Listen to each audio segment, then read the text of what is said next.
Welcome to my channel ASV Gurukul. I am Satya. Let's start moving our thoughts and deeds towards the 14th chapter of Sai Satcharitra. In the last chapter, we described how Baba's words and grace cured many incurable diseases. Now we shall describe how Baba blessed Mr. Ratanji Wadia and gave him an issue. The life of the saint is naturally sweet. His various doings, eatings, and walking, and his natural saying are also sweet. His life is bliss incarnate. Sai gave bliss to his devotees as a means of remembrance. He gave them various stories of duty and action, which ultimately led them to true religion. His object may be that people should live happily in this world, but they should be very cautious and achieve the object of their life, that is, self realization. We get human body as a result of the merits in our past birth, and it is worthwhile that with its aid we should attain devotion and liberation in this life. So we should never be lazy, but always be an alert to gain our goal of life. If you hear the Leelas of Sai daily, you will always see him day and night. You will remember him in your mind when you assimilate Sai in this way. Your mind will lose its fickleness, and if you go on in this manner, it will finally be merged in pure consciousness. Ratanji of Nanded. Now let us come to the main story of this chapter. In Nanded, in the Nizam state, there lived a Parsi mill contractor and trader by the name Ratanji Shapurji Wadia. He had amassed a large amount of money and had acquired fields and lands. He had cattle, horses, and conveyances, and was very prosperous in all outward appearances. He looked very happy and contented, but inwardly he was not so. Providentially, dispensation is such that no one in this world is completely happy, and rich Ratanji was not an exemption to this. He was liberal and charitable, gave food and clothing to the poor, and helped all in various ways. The people took him to be a good and happy man, but Ratanji thought himself miserable as he had no issues, male or female, for a long time, just as Kirtan, singing glory of the Lord, without love or devotion song, without rhythmical accompaniments, Brahmin without the sacred thread, proficiency in all the arts without common sense, pilgrimage without repentance, and ornamentation without a necklace are futile and useless. So is a householder without an issue. Ratanji always brooded on this matter and said in his mind, would God be ever pleased to grant me a son? He thus looked morose and did not relish his food day and night. He was enveloped with anxiety as to whether he would ever be blessed with a son. He had a great regard for Dasganu Maharaj. He saw him and opened his heart before him. Dasganu advised him to go to Shirdi, take Baba's darshan, fall at his feet and seek his blessings and pray for an issue. Ratanji liked the idea and decided to go to Shirdi. After some days, he went to Shirdi, took Baba's darshan, fell at his feet. Then, opening a basket, he took a beautiful garland of flowers and placed it around Baba's neck and offered him a basket of fruits. With reverence, he then sat near Baba and prayed to him, saying, many persons who find themselves in difficult situations come to you and you relieve them immediately. Hearing this, I have anxiously sought your feet. Please do not disappoint me. Sai Baba then asked him to give dakshina of rupees 5, which Ratanji intended to give. but added that he had already received 3, 14, and 0 from him, and that he should pay the balance only. Hearing this, Ratanji was rather puzzled. He thought that he had come to Shirdi, and how was it that Baba said that he had earlier got 3, 14, 0 from him? He could not solve the riddle, but he sat at Baba's feet and gave the balance of the dakshina asked by him, and explained to Baba fully as to why he came and sought his help, and told him not prayed that Baba should bless him with a son. Baba was moved and told him not to worry, and that thence onward his bad days had ended. He then gave him Udi, placed his hand on his head, and blessed him, saying, Allah, the God, would satisfy his heart's desire. Then, after taking Baba's leave, Ratanji returned to Nanded and told Das Kanu everything that took place in Shirdi. He said that everything went on well there, that he got Baba's darshan and blessed with prasad. But there was one thing which he could not understand. Baba said to him that he had got 3, 14, 0 before. Please explain as to what Baba meant by this remark. He said to Das Kanu, I never went to Shirdi before, and how could I give him the sum to which Baba referred? To Das Ganu too. It was a puzzle, and he thought much over it for a long time. Some time afterwards, it struck him that Ratanji had received some days ago a Mohammedan saint by the name Mauli Sahib in his house, and had spent some money for his reception. This Mauli Sahib was a well known saint in Nanded and worked as a porter. When Ratanji decided to go to Shirdi, this Mauli Sahib turned up at Ratanji's house. Ratanji knew him and loved him, so he gave a small party in his honor. Das Ganu got from Ratanji the memo of expenses of this reception, and everybody was wonderstruck to see that the expenses amounted to the exactly rupees 3, 14, 0, nothing more, nothing less. They all came to know that Baba was the omniscient, that thought he lived in Shirdi. He knew what happened outside, far away from Shirdi. In fact, he knew the past, present, and future, and could identify himself with anybody. In this particular instance, how could he know the reception given to Mauli Sahib and the amount spent therefore, unless he could identify himself with him and be one with him? Ratanji was satisfied with this explanation, and his faith on Baba was confirmed and increased. In due time, he was blessed with a son, and his joy knew no bounds. It is said that he had in all dozen issues, out of which only 4 survived.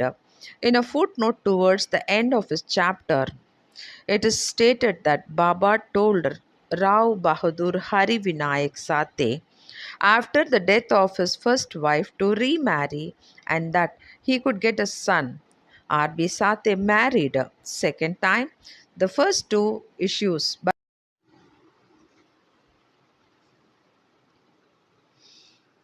Dakshina. Now we shall close this chapter with a few points about Dakshina. It is a well known fact that Baba always asked for Dakshina from people who went to see him. Somebody may ask a question: if Baba was a fakir and perfectly not attached, why should he ask for Dakshina and care for money? We shall consider this question broadly now. First, for a long time, Baba did not take anything. He stored burned matches and filled his pocket with them. He never asked anybody for anything, whether he be a devotee or otherwise. If anybody placed before him a paisa or two, he purchased oil or tobacco. He was fond of tobacco, for he always smoked a bidi or chillim on earthen pipe. Then some persons thought that they should not go to saints empty handed and therefore placed some copper coins before Baba. If a paisa was placed before him, he used to pocket it.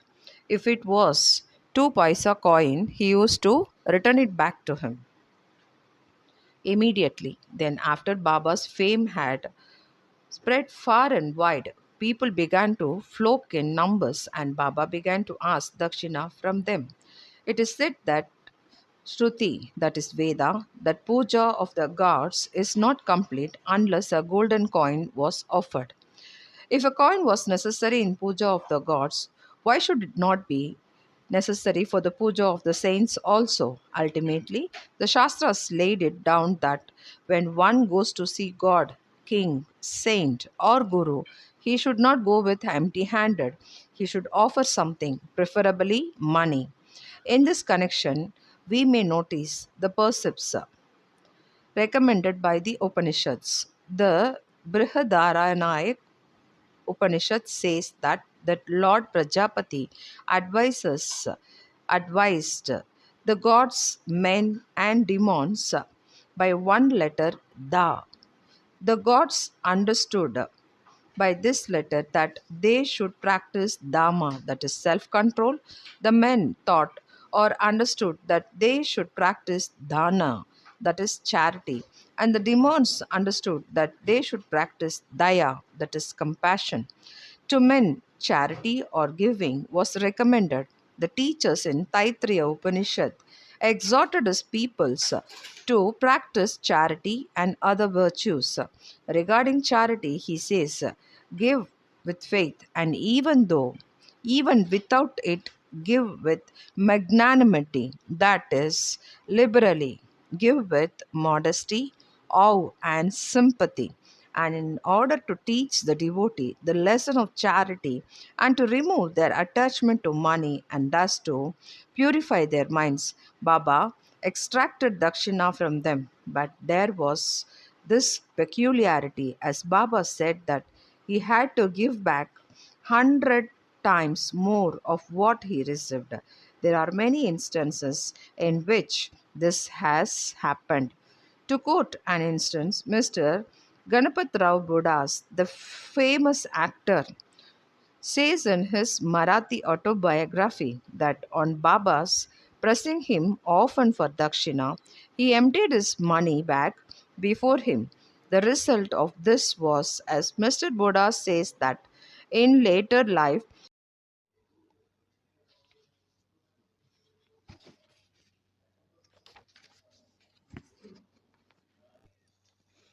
there was also secondary meaning of dakshina in many cases in which Baba did not want any pecuniary amount. To quote two instances, Baba asked 15 rupees as dakshina from Professor C.J. Narke, who replied that he did not have any money. Then Baba said, I know you have no money, but you are reading Yoga Vashishta.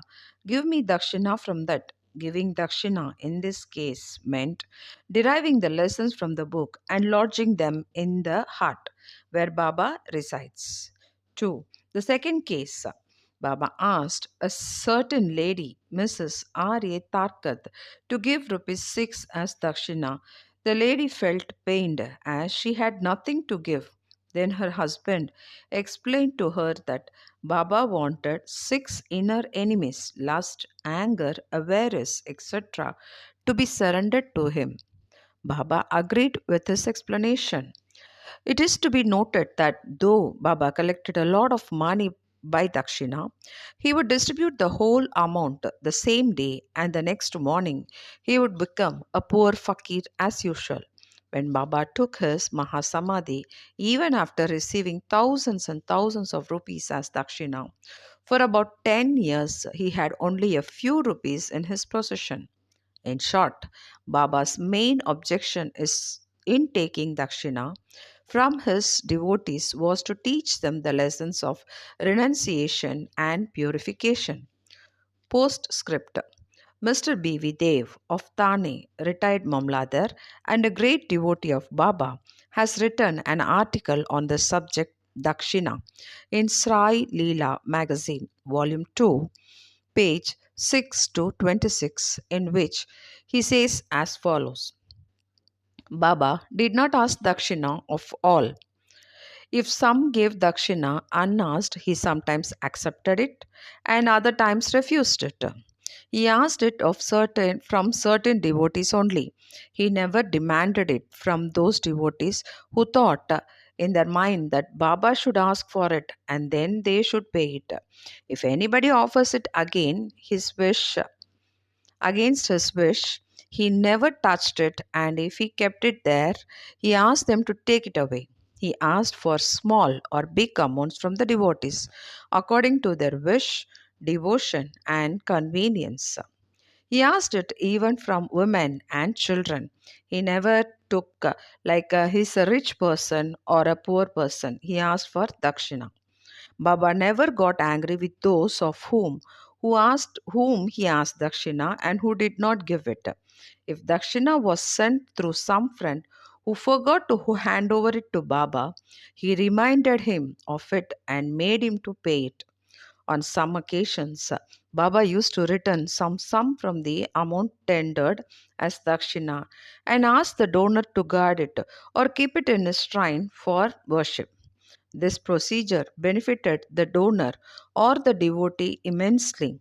If anybody offered more than he originally intended to give, he returned the extra amount.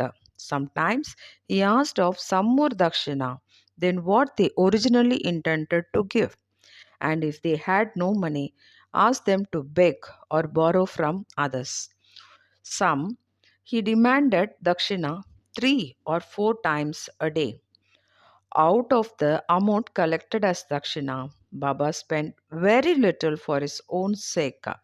That is, for buying chilim, that is a smoking pipe, a fuel for his duni, that is sacred fire, and all the rest he distributed as charity in varying proportions to various people. All the paraphernalia of the Shirdi Sansthan was brought by various rich devotees at the instance and suggestions of Radha Krishnamai. Baba always used to get wild and scolded those who brought on any costly and rich articles. He said to Mr. Nana Sahib Chandorkar that all his property consists of one kapni, that is coat piece, one stray piece of cloth, one kafni, and a tamil, the tin pot, and that all the people troubled him with bringing all these unnecessary costly articles. Women and wealth are the two main obstacles in the way of our Paramatma, that is spiritual life. And Baba had provided in Shirdi two institutions, that is Dakshina and Radha Krishnamai, for whenever they came to him, he demanded Dakshina from them and asked them to go to the school of Radha Krishnamai's house. If they stood these two tests well, that is, if they showed that they were free from attachment for women and wealth, their progress in spirituality was rapid and assured by Baba's grace and blessings. Mr. Dev has also quoted passages from Gita and Upanishads and shown that charity given in a holy place or to a holy personage conduces to the donor's welfare. What is more holy than Shirdi and its presiding deity, Sai Baba? Sai Nath Maharaj